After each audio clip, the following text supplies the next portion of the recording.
Well, Trump again has left everyone speechless, including the White House, who hasn't even officially made a comment on it yet. Capitol Hill in chaos. No one expected any of this to come out. Not sure how to react, not sure how to even cover it myself quite yet. Just a portion of the story of what happened yesterday. Because if you didn't think this man could be hated anymore on Capitol Hill, well, that was also until yesterday. New information leaking out that if you don't think he could be hated anymore, well, think again. And it's all a portion of what we're going to cover on top of many, many other things breaking over just the last 24 hours. And I'll be back with you in just a few seconds.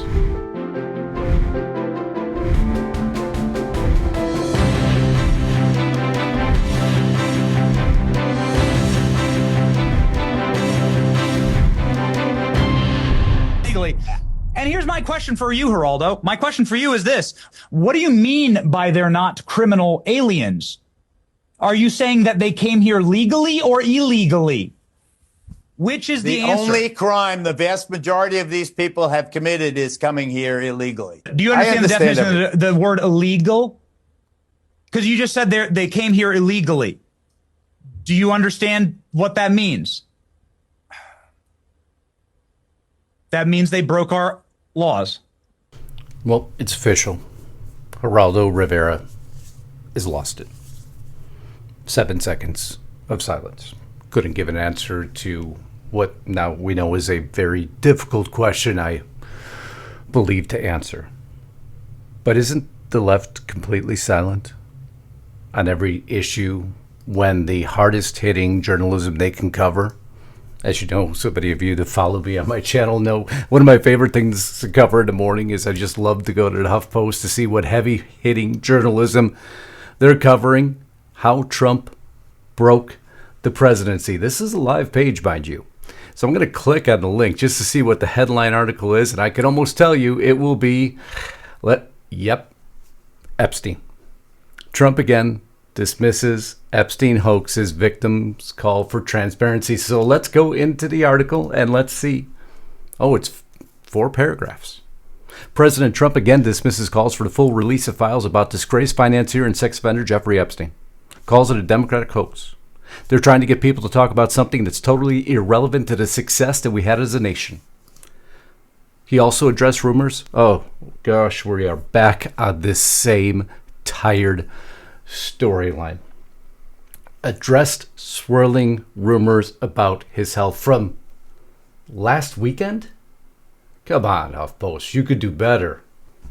There's a lot that happened, just in case you weren't aware, over the last week. I'd be happy to cover for this audience here because they're probably interested in actually what's going on in the news. Like Trump signing an executive order creating state sponsor of wrongful detention. Now, this isn't the most heavy-hitting article, but nonetheless, Trump's continuing to work despite what he just did. But we're going to get there quickly, I promise you. This is for people who wrongly imprison Americans, and if you do so, then you will be met with such things as sanctions or other repercussions that, well, Trump will assure that it's going to be very unpleasant if you were to illegally imprison Americans. I know. How dare he actually look out for we the people? Because the left's had a lot of trouble doing that. Just like they have targeted certain people within America, but others are okay. DOJ, remember the task force about anti-Christian bias? Well, many people don't know because the mainstream media won't cover it for you that the initial report has come out. Very eye-opening. The Biden administration weaponized the full weight of the federal government against Christians. Why do they state that? If you read the report, it's not hard to read. There's some highlighted sections in here. I'll rip through it for you. Eye-opening. This is what you should be covering if you want to cover news. Department of State provided limited humanitarian relief to Christians relative to other populations. Department of Labor dismantled the Office of Faith-Based Initiative and replaced it with diversity, equity, and inclusion. Department of Housing and Urban Development discriminated against Christian perspective in its marketing and treated social media posting celebrating Christian holidays, such as Palm Sunday, Good Friday, and Easter differently than posts celebrating other religious or interest group holidays, such as Pride Month, Ramadan, and took down those Christian posts. Or the Department of State discovered evidence that preferential employment practices were afforded adherents of non-Christian religions over Christian employees. Particularly concerning was that employees were less likely to be permitted leave for observation of Christian holidays as opposed to non-Christian ones. Now, our government was perfectly fine. Fair and equitable, they always preached, didn't they? And the DOS imposed radical LGBTQ gender ideology on foreign governments and state employees, including the forced usage of pervert pronouns and rainbow flags. But that wasn't all. Harassment at the Department of State for families that chose to homeschool their children, often for religious reasons, in the form of targeted Inspector General investigations for homeschooling your children, with officials likening it to child abuse. There was no issues in the Biden administration. Weaponizing prosecutions for freedom to access to clinic entrances for praying in demonstrations. You remember that? This is just the initial report. I can continue to go on. But then we got some issues. Some serious issues. There's missions that presidents partake in that are always top secret. And these missions don't always go well. One of these missions just came out in the New York Times. This will have adverse effects on the national security of the United States of America if you haven't heard the details of it yet. I'll cover it for you. But this is only a portion of something Trump just did that just came out that we're going to cover in great detail. This one is not one of the highest highlights of his prior presidency before we come into what's happening right now. I'm going to ask you a favor, because Lisa wanted me to talk to you about this because it's actually helped my channel. Put a link above. Love you to subscribe there. To explode recently. Thousands of new subscribers to the other portion of our family. You see, this is all Restricted Republic, and Lisa started this many years before I ever started this channel you're watching on right now. And to help her beat the algorithm, there's some simple steps you can take to assure that YouTube knows that her news is important. One, if you think you're subscribed, double check.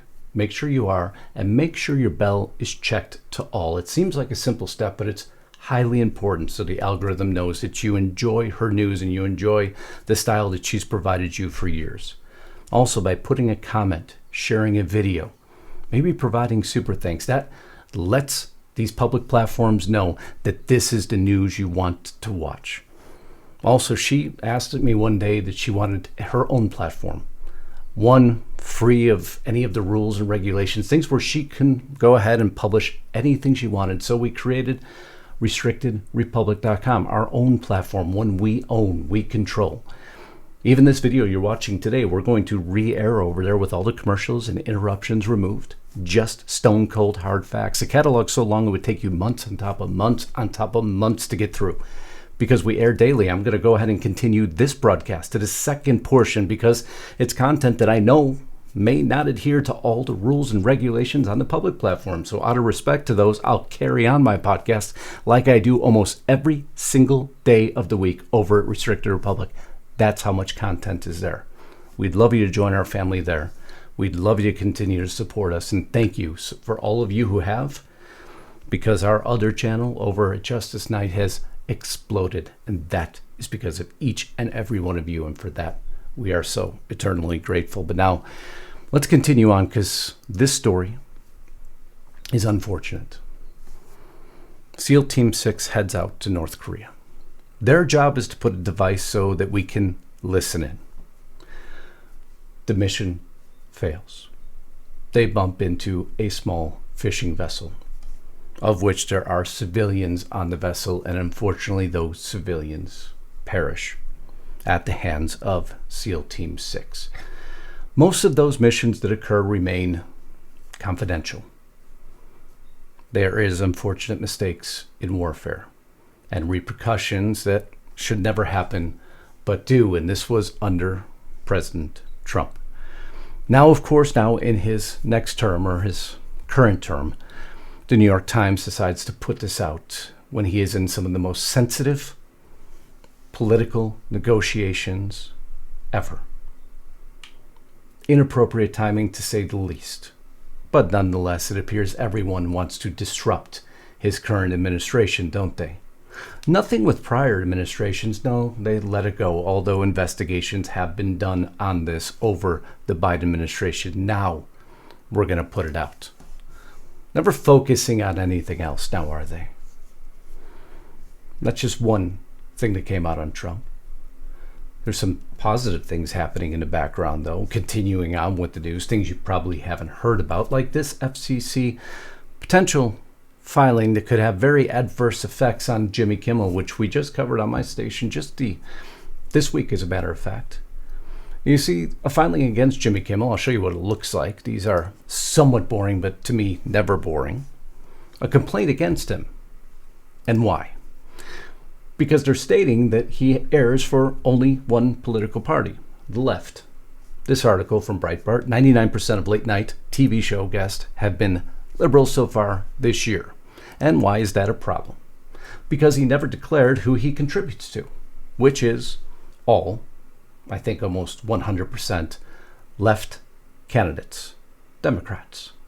Well, when you do that and you use your show for a political platform to promote and to get donations for one party, well, that could be a conflict of interest according to the filing to the FCC. The commission has made clear that its conflict of interest principle includes a broadcast employee's personal political interests.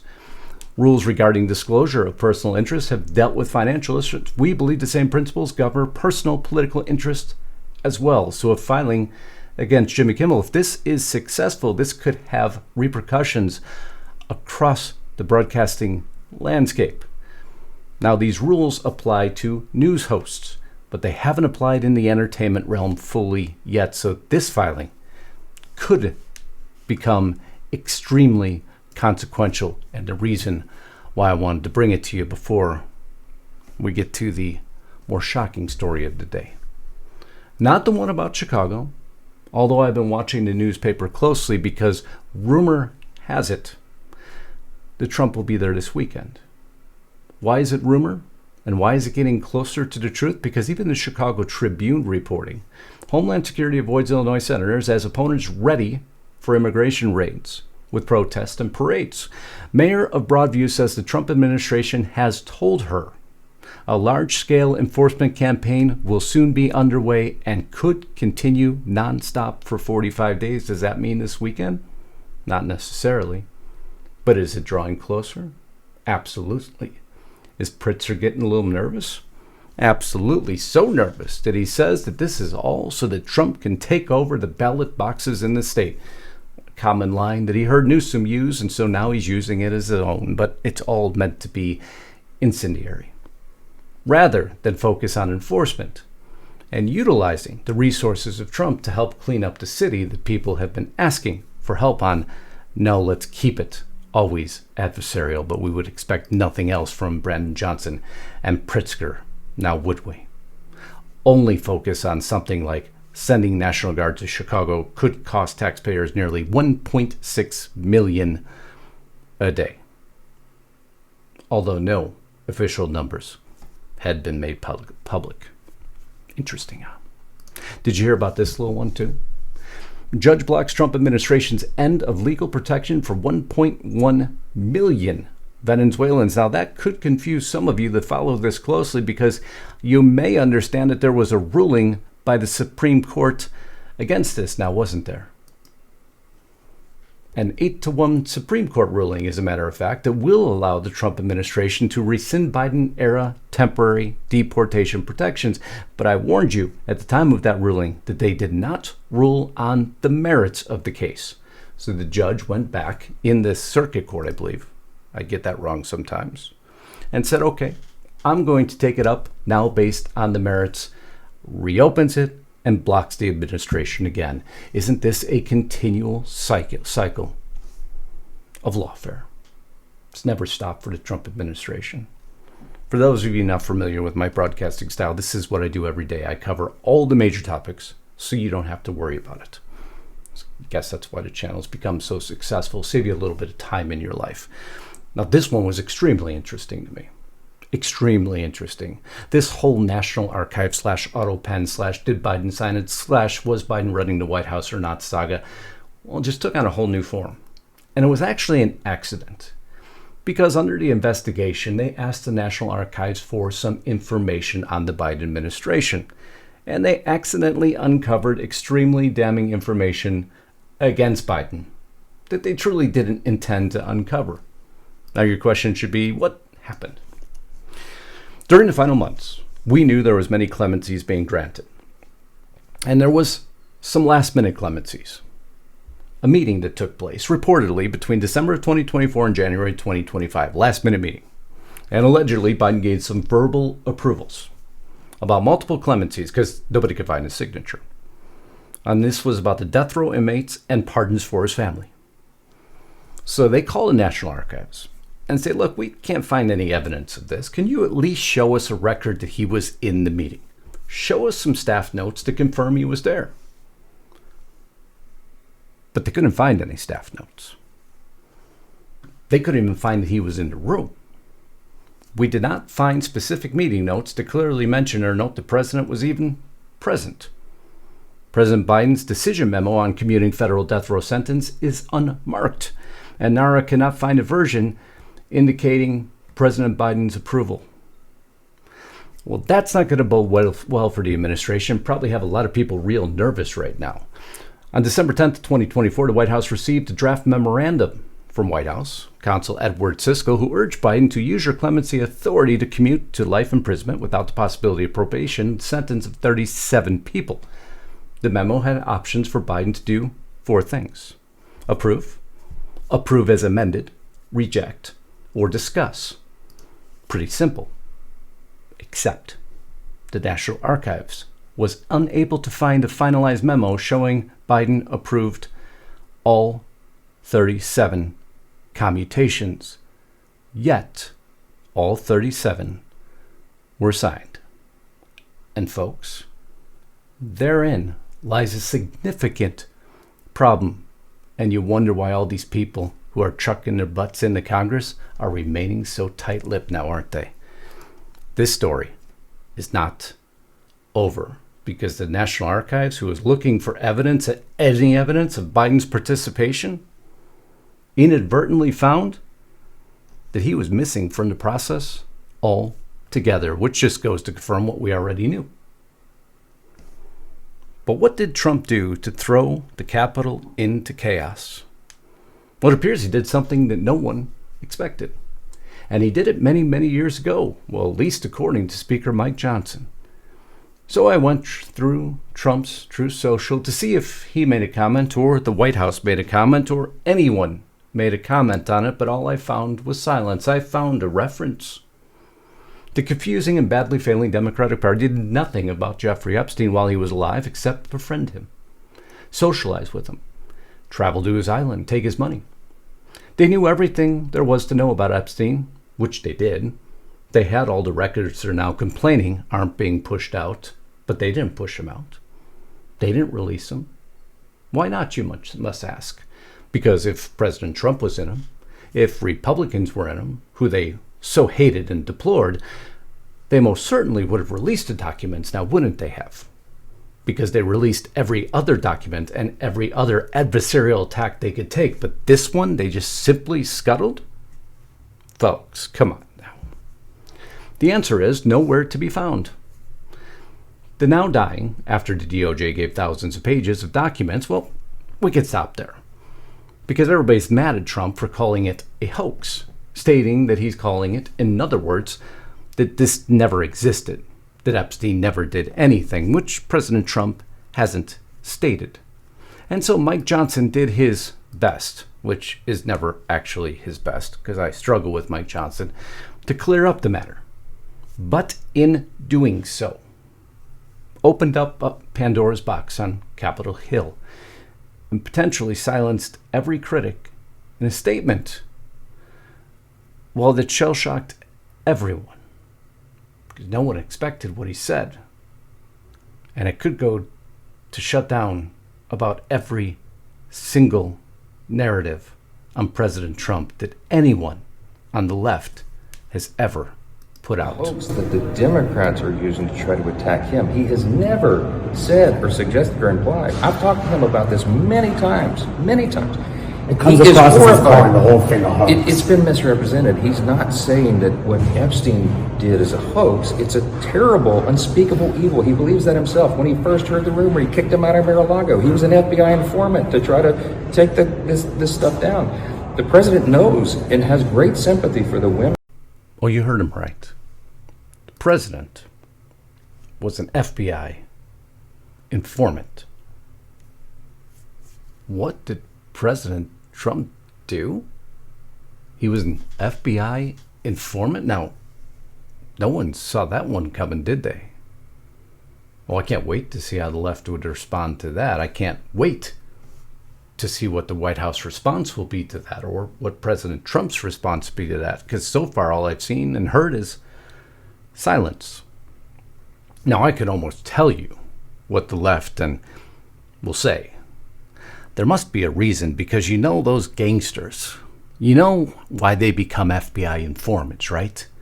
Because they got caught in the act. And when they get caught in the act and they don't want to go to prison, they become informants to save themselves. I can already tell you what their narrative will be because we've been doing this our entire darn lives. So just wait for it. We're always ahead of the news cycle, so we'll just prepare you for what's to come. Just like we could almost have prepared you for what was happening with RFK and this storyline, except not even we saw the fact that Trump was going to be named as an FBI informant, and never in a million years would I've expected Mike Johnson to be the one to state it. Folks, this is just part one because there was another story I didn't ever expect to read or hear. And it was this one. Because if you think RFK Jr. was hated before, well, folks, he's going to be a whole lot more hated now. Because out of everything he's discussed, in a million years did I not expect him to bring this one out. But he did. And I'm going to go through the basis of this because this isn't really as shocking or new as you'd think it would be. A lot of people are astounded by this. But there's been studies done on it.